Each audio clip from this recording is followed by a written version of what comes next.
দৌলতপুর কলেজের আইসিটি বিভাগের অনলাইন ক্লাসে সবাইকে স্বাগত জানাচ্ছি। বিগত দিনে আমরা পড়েছিলাম যে ডাটা কিভাবে এক স্থান থেকে আরেক স্থানে ট্রান্সমিট হয়। আজকে আমরা পড়ব যে কোন মাধ্যমে এই ডাটা ট্রান্সমিট হয়, এক জায়গা থেকে প্রেরক থেকে গন্তব্যে কোন মাধ্যম দিয়ে যায়। ডাটা এক জায়গা থেকে আরেক জায়গায় ট্রান্সমিট হওয়ার জন্য দুইটা মাধ্যম আছে, একটা হলো তারযুক্ত আর একটা তারবিহীন। তো দেখি আমরা সেটা কিভাবে ট্রান্সমিট করে।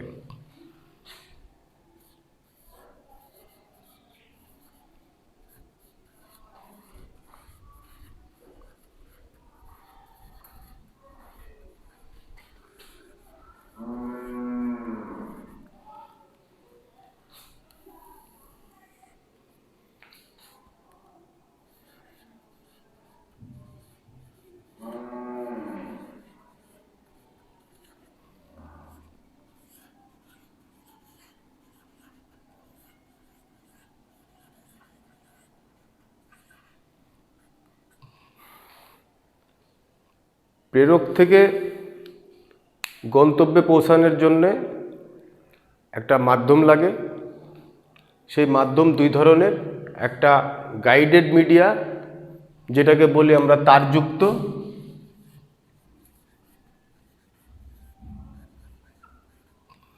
আর আনগাইডেড মিডিয়া যেটাকে বলি আমরা তারবিহীন।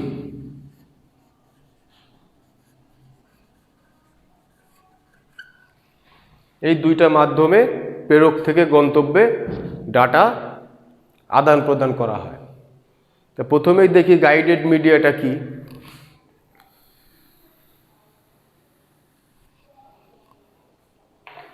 তারযুক্ত মাধ্যম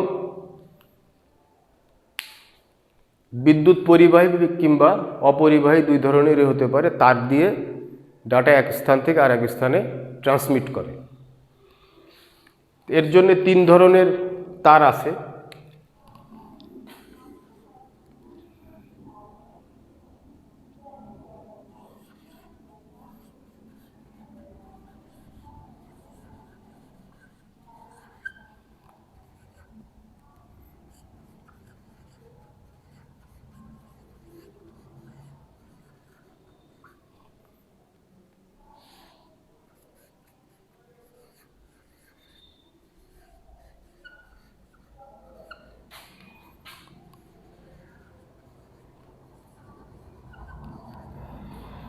coaxial cable, twisted pair cable, fibre optic cable, এই তিন ধরনের তার দিয়ে ডাটা এক স্থানে আরেক স্থানে, এক স্থান থেকে আরেক স্থানে যায়।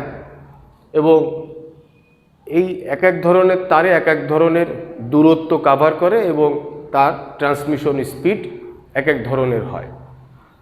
তো প্রথমে দেখা যাক কোএক্সিয়াল কেবলটা কেমন।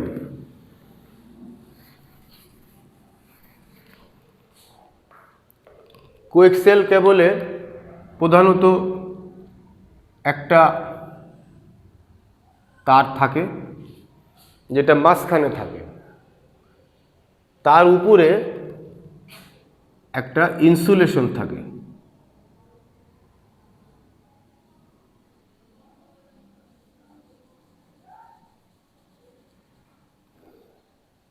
তার উপরে থাকে একটা তারের জালি, নেট।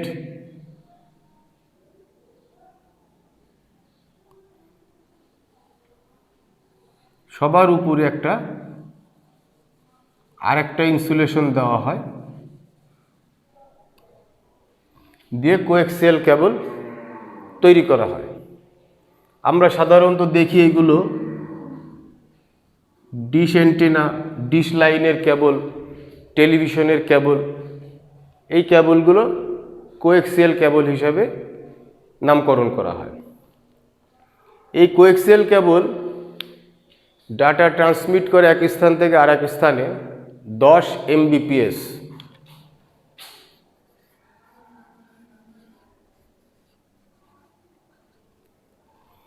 10 মেগাবিট পার সেকেন্ড, এবং এটা একটানা 1 কিলোমিটার পর্যন্ত ডাটা একইভাবে স্থানান্তর করতে পারে।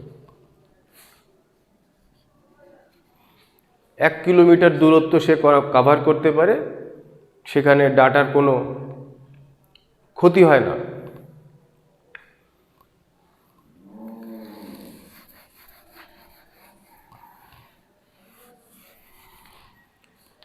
এখন দেখা যাক টুইস্টেড পেয়ার কেবল।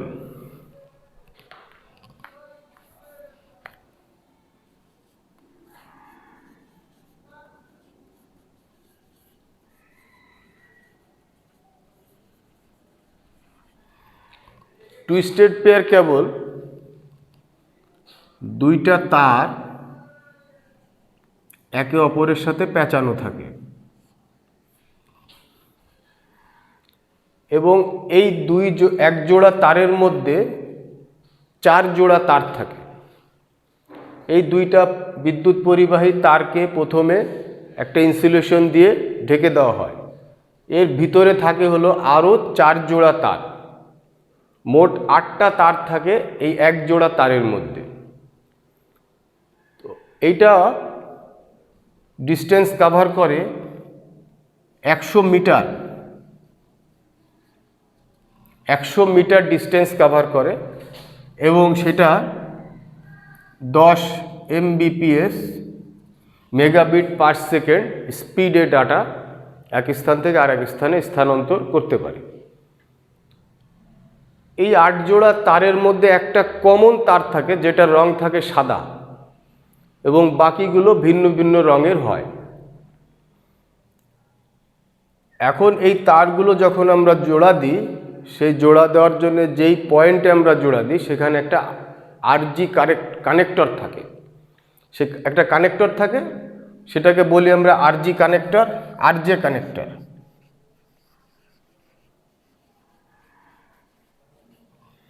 যেটা বাজারে আমরা RJ45 নামে দেখতে পাই। এই RJ45 কানেক্টর দিয়ে এই 8 জোড়া তার জোড়া দেওয়া হয় এবং সেটা আমরা কম্পিউটারের সাথে বিভিন্ন ডিভাইসে নেটওয়ার্কিংয়ের জন্য ব্যবহার করি।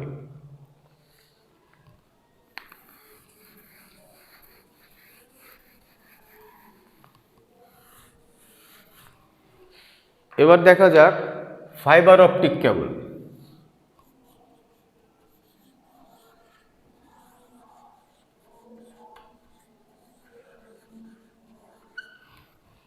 ফাইবার অপটিক কেবল এখন সারা বিশ্বব্যাপী বহুল প্রচলিত এবং সমাদৃত। এর স্পিড এবং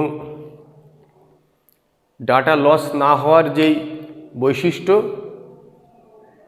সেটার কারণে ফাইবার অপটিক কেবল এখন সারা পৃথিবীতে ব্যাকবোন অব দ্য নেটওয়ার্ক হিসাবে বিবেচিত হয়। এই ফাইবার অপটিক কেবলের গঠনটা দেখি আমরা। প্রথমে একটা অংশ থাকে। এই ফাইবার অপটিক কেবলের গঠন হয় হচ্ছে ডাই ইলেকট্রিক মেটেরিয়াল দিয়ে। এই ডাই ইলেকট্রিক মেটেরিয়াল তৈরি হয় হচ্ছে কাঁচ এবং সিলিকা দিয়ে। মাল্টি কম্পোনেন্ট গ্লাস এবং সিলিকার সমন্বয়ে এটা তৈরি হয়। ফাইবার অপটিক কেবল যদিও বিদ্যুৎ পরিবাহী না, কিন্তু সে সিগন্যালকে পরিবহন করতে পারে, বৈদ্যুতিক সিগন্যাল পরিবহন করতে পারে। তার জন্য কিছু পদ্ধতি আছে, সেটা পরে বলছি। প্রথমে এই ডাইইলেকট্রিক মেটেরিয়ালটা তৈরি হয় হচ্ছে গ্লাস এবং সিলিকা দিয়ে। এর উপরে থাকে আরেকটা, এটাকে বলা হয় হচ্ছে কোর। সর্ব অভ্যন্তরে যেই অংশটা, সেটাকে বলা হয় হচ্ছে কোর। তার উপরে আবার আরেকটা অংশ থাকে, সেটাও এই ডাইইলেকট্রিক মেটেরিয়াল দিয়ে তৈরি, যেটা কাঁচ এবং সিলিকা দিয়ে তৈরি করা হয়। সেটাকে বলা হয় হচ্ছে ক্ল্যাডিং।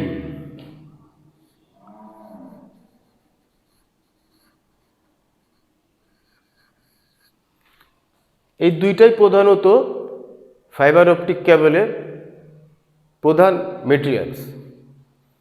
এইটা যেন কোনোভাবে ভেঙে চুরে না যায়, নষ্ট না হয়,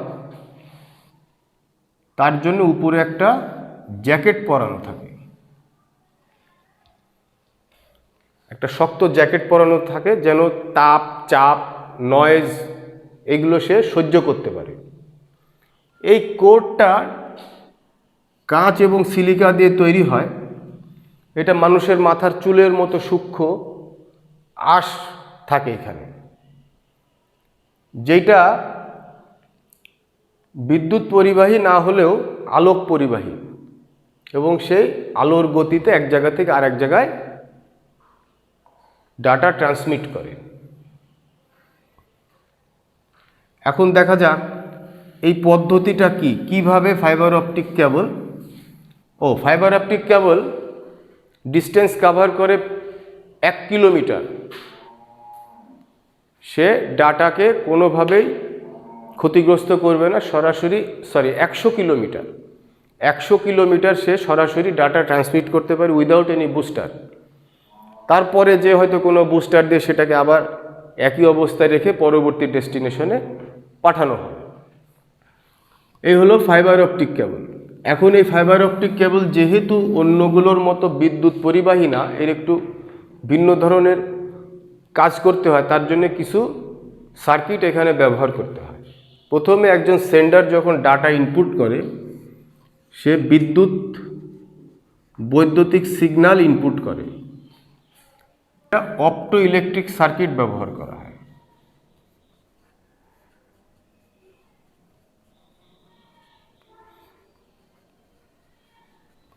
এই অপটো ইলেকট্রিক সার্কিট প্রথমে বৈদ্যুতিক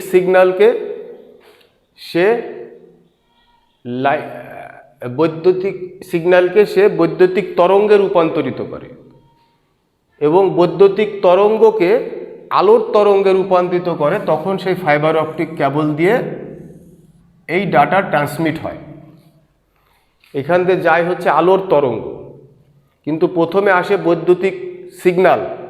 সেই ট্রান্সমিশন সার্কিট অপটো ইলেকট্রিক সার্কিটের মাধ্যমে সেটাকে তৈরি করে হচ্ছে আলোর তরঙ্গ, ইলেকট্রিক তরঙ্গ বৈদ্যুতিক তরঙ্গে রূপান্তরিত করে। বৈদ্যুতিক তরঙ্গ আবার আলোক তরঙ্গে রূপান্তরিত করে। এই ফাইবার অপটিক কেবলের মধ্যে দিয়ে যায়। এই ফাইবার অপটিক কেবলের মধ্যে দিয়ে যাওয়ার পরে যখন কোনো ডেস্টিনেশনে যায়, তার আগে একটা থাকে হচ্ছে আলাদা সার্কিট, সেটাকে বলা হয় হচ্ছে ডিটেক্টর।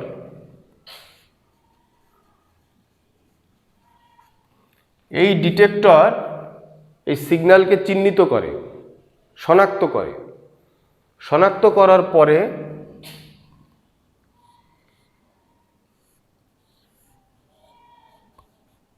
রিসিভার সার্কিটে দেয়। রিসিভার সার্কিটে এমনইভাবে অপটো ইলেকট্রিক সার্কিট আছে একটা,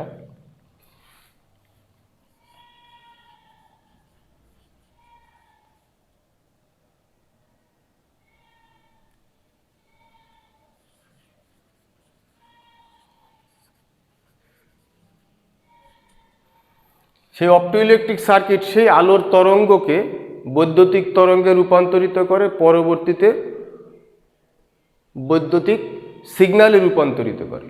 এবং এই বৈদ্যুতিক তরঙ্গ সিগন্যালে রূপান্তরিত হওয়ার পরে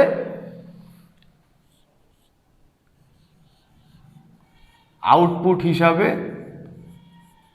রিসিভার সেই তথ্য গ্রহণ করতে পারে। এই হলো, যেহেতু বিদ্যুৎ পরিবাহী না, সেই জন্যে তাকে আলাদা একটা মেথডে এক জায়গা থেকে আরেক জায়গায় তথ্য আদান প্রদান করতে হয়। ঠিক একইভাবে যদি আমরা রিসিভারের কাছ থেকে আবার সেন্ডারের কাছে পাঠাতে চাই, একই প্রক্রিয়ায়